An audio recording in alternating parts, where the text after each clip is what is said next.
All right, we are now live. So welcome back to Elevate, Dominate, Mastermind here at eXp. Today we have Jen Kuhn on, the perfect pronunciation of her last name. And she's been a part of our family here for, I want to say 2 years, like kind of right when COVID hit. It'll be 2 years in February. Awesome. So yeah, the good friends of ours, we've done quite a bit of business together, and happy to finally have her, in our world here at eXp. And we've just seen, a lot of good things, but I don't know your history. So like, take us back. I mean, what were you doing before real estate, and how did you end up getting your real estate license? So I have never done anything before real estate, to be honest with you. I went to college. My brother, I have an older brother that's my best friend. He's 14 months older than me. And he went to college upstate New York. We grew up there every summer. My grandparents had a house on the lake right outside of Cooperstown, New York. So I think that's where my love of baseball came from. But anyway, I followed him like all little sisters do. And he ended up joining the military, joined the Marines, 7 years. And 9/11 happened, and he left college and went off to boot camp. So I went home.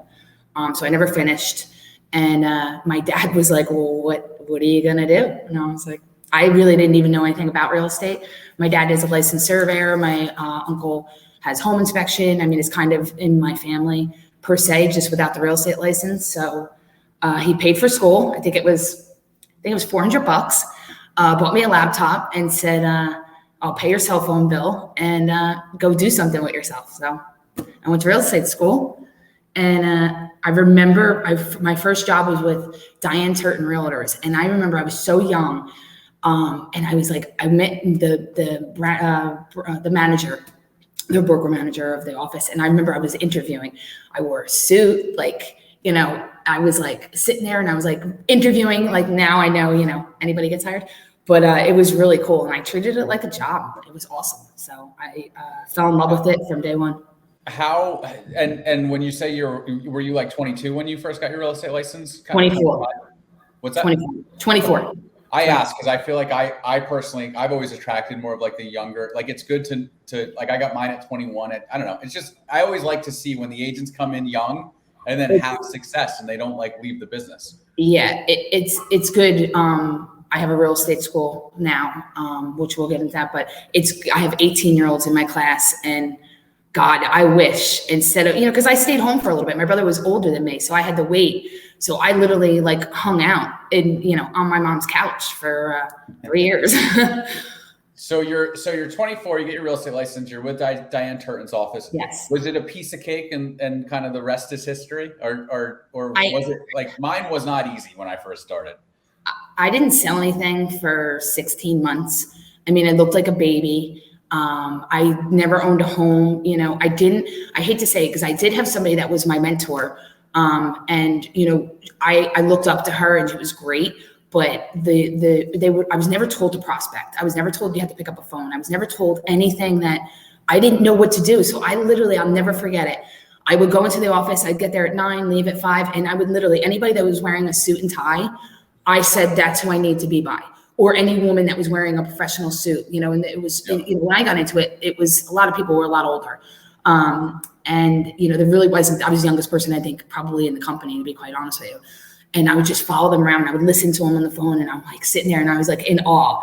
Yeah. And I would just master the MLS. I would literally every day just go through the MLS and go through the MLS and go through the MLS. So it's like, then all of a sudden somebody gave me a shot. I think it was a rental. I remember like one of the big agents there gave me a mobile home referral lead. And I went there and I'm like going, and I got chased by a dog and, some religious people. It was crazy, but it didn't pan out. But then all of a sudden, I went off and just said, I'm going to do this. And the first month that I went to, Diane opened up an office in Jackson, and I'm from Jackson. So I was in Brick at the time. So I knew nobody. I knew nothing. I knew nothing about the water. I knew what riparian rights were. It's all I remembered from real estate school. And I got 12 listings my first month in Jackson office, and that was it. That's awesome. I used to put my card on home shopper magazines, and they used to call me Homes and Land. They used to call me and be like, because I was not confrontational. I didn't know how to get business. Yeah. And the owners would call me and be like, yo, you can't put your business card on a magazine that you're not marketing in. I'd go to all the food stores and I'd staple my business cards and I put little stickers saying I could show you any home in this magazine. Who did I piss off some high-end realtors? I was like, I don't know. It was funny. I was like, that's so funny too. Like, I feel like that's yeah. Imagine being like actually paying for marketing in that magazine and this little. Oh, I found out. Bully. I was like, I'm sorry. I've seen that too, where people, up by us in the urban setting, there's like a 400 unit condo building. One of my friends, when she was first starting out, she literally flyered every door inside the whole building. And the condo association was like, you cannot do that. And then she did it one more time after that. And it was like those two that like got her in the building. Like she got slapped on the hand both times, but that gave her that like lift. And I'm not saying anybody watching, don't do things illegal. But Dan Beer always says it, if your marketing needs to make you a little uncomfortable, like maybe it's the message, or maybe it is, maybe you are dropping door hangers, or maybe I'm not telling you to do it. Maybe you are stapling your business card to. I did it. I didn't, because I'm like, what am I doing wrong? Because I'll be honest with you, man, I was not guided. In my school, I advocate everybody that comes in here, join a team for the first year. Don't just do it. Like get some help. You're going to have all the steps, everything that you need to set you up for success, but you just need that extra boost. You just need somebody to help your phone ring. I had nothing. I didn't know what the hell to do. So I'm like, I need to, and it did. It got my phone ringing, and it got me. I taught myself. I always say it, and I don't know if it sounds conceited. I hope it doesn't, but I'm self-taught in everything that I do. Everything that I got success from, I honestly taught myself because I wanted to do this. I love this industry so much, and I still do. But yeah. I think we're also the generation that came through realtor-wise that the team model didn't really exist. And if it did, it was like really just like, hey, you take buyer leads and here's a referral. There's no like real coaching training. There's no. It's not what it is now. And like honestly, I see now where people are like, I don't want that lead. I don't like that price point. But one of the things that you first said is you jumped on that trailer park lead. I'm like, guys, 115 Van Horn, anybody can pull it up in Jersey City. I sold it for $30,000 in 2009. Like I did a $30,000 sale, and it was a short sale. It sucked.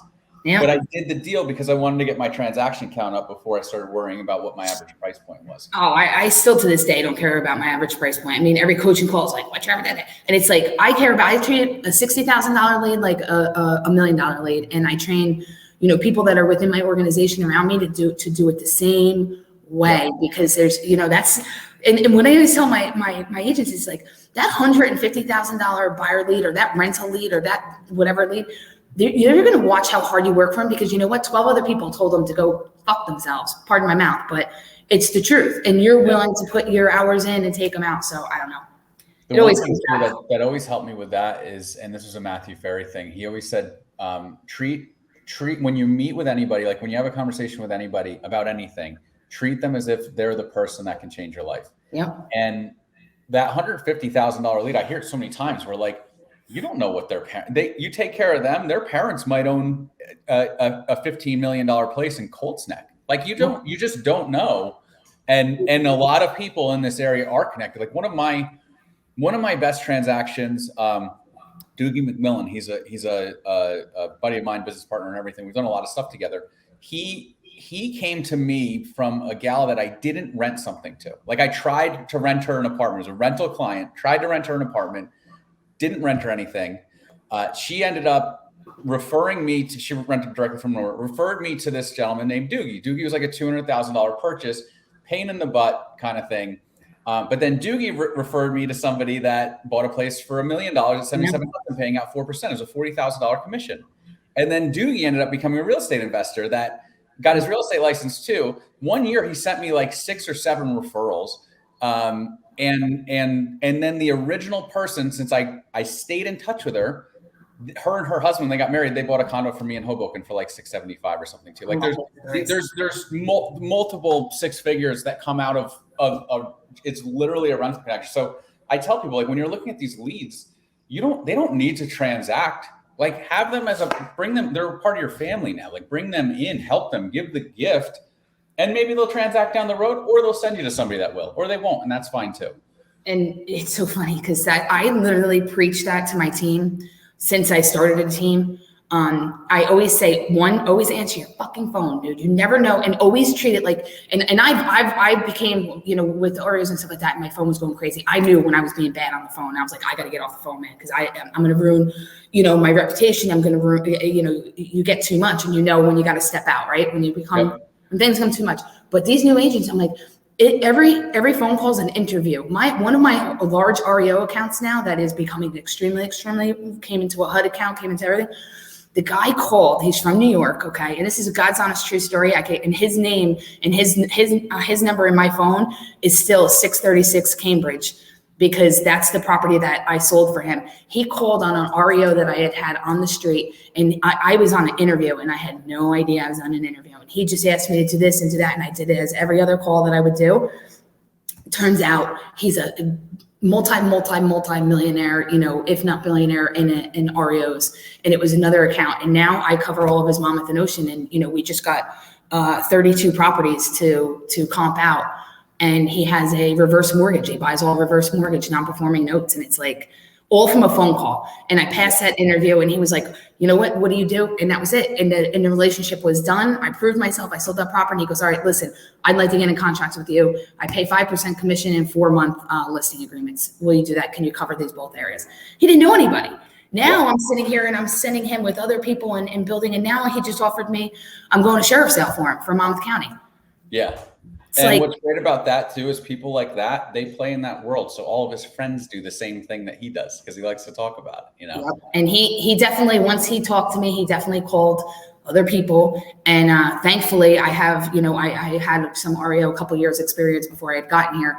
And he called somebody in New York and he called somebody in California. And it just so happened that they both said, Jen's the person, that girl's the person to go for REOs. And now it's, it's coming into another huge opportunity, which, I love that world, so I could be in that world all day. I could talk about that all day. I was going to say, yeah. So, and we're not going to for everybody with the ins and outs of REOs, but Jen is a master in the REO game. Fast forward to 2022. You're doing incredible things there. You're building out, like every time I come down and visit your office in Jackson, you own another storefront for something else, like down that whole strip mall. So what are your plans for the real estate team? What are you up to with the real estate school? Let's hear about that. So the team, our vision is to build it, but to build it with, the right people, right?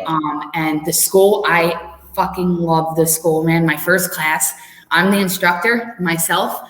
And I have other people that are joining me. But it was 18 and 19-year-olds was my first class. And it was so humbling and so amazing, showing up with their lunch boxes, their parents dropping them off, but we're training them. And, we're watching, and we were talking about, we'll get to the aha, but like we have them on the phones through the 12 weeks of the school. It actually starts in the second week. We kind of set them up, but we have insurance. I'm getting my insurance license. I should have it. I have till the end of the month to finalize that. We have a title company, which we're really super excited about. And we have one other super exciting announcement that will come next month, but we have JLK headquarters. So we have all of our services, the school is in its own entity. And then we're going to have an investor and REO platform where it's literally going to be Rise, where you're going to sit there and investors can come in and interview us. And it's going to be very open. We'll have 5 executive offices on one wall, and the rest is just going to be all open and all the services that we provide. So we're hoping that, we really want to be a one-stop real estate shop. It's been my vision for a long time. I've done this all in the last 14 months, so I'm pretty proud of myself. I'm not going to lie.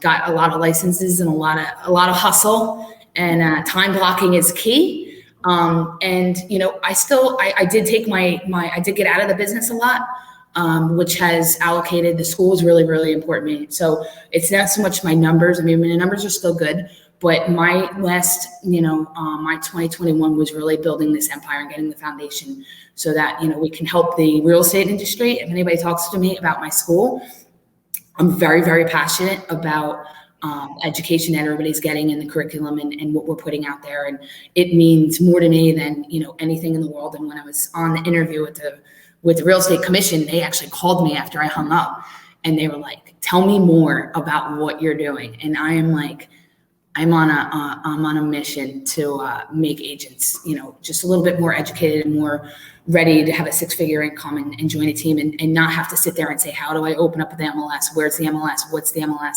How do I talk to somebody? How do I answer a call? Like, you get all of that. And you know, I'm not like whatever, but I think it's something needed all throughout.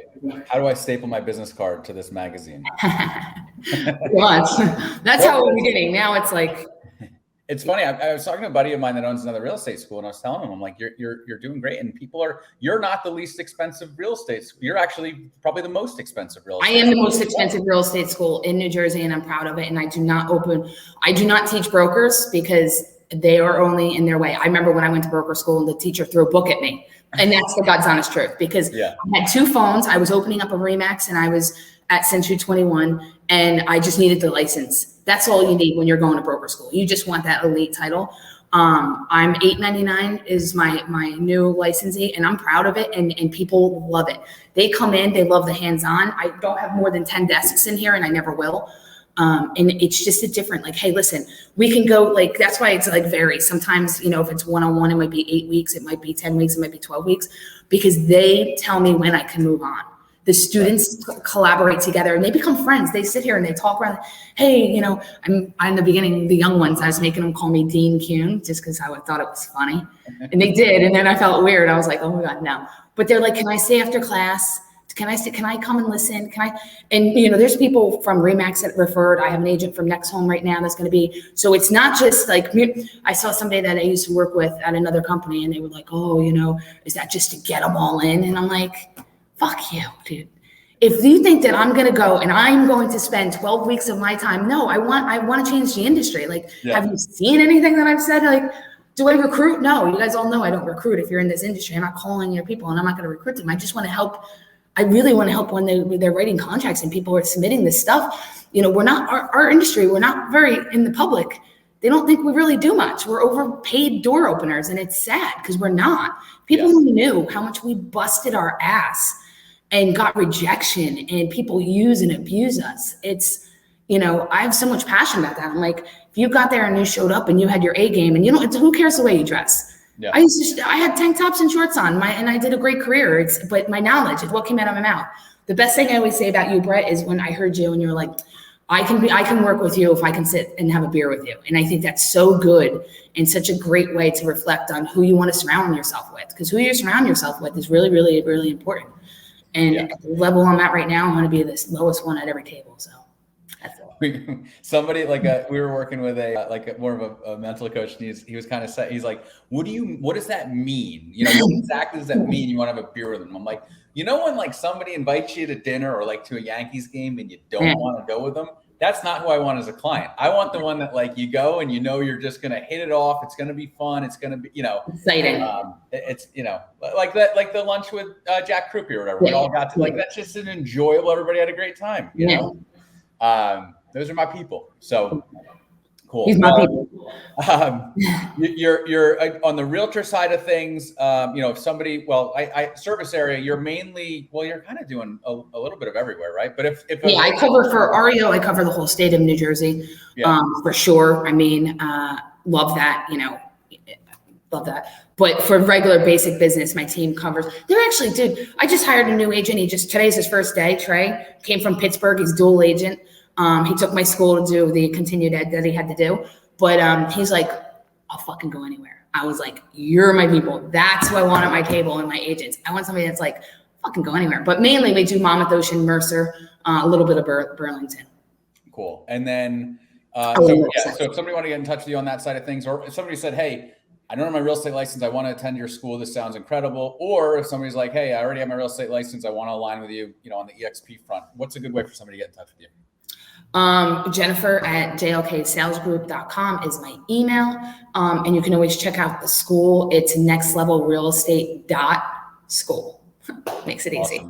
And then too, just to close it up, I was asking you before we got on, do you have any actionable takeaways that you can kind of give, like a little tip that you can give either a new agent, experienced agent? I know we touched on a couple different things throughout the call, but the new agents, whoever your sponsor is, whoever your partner is, whoever's talking to you in real estate, if it's nobody, find somebody before you actually get your license. You start script practicing. I'm seeing the difference.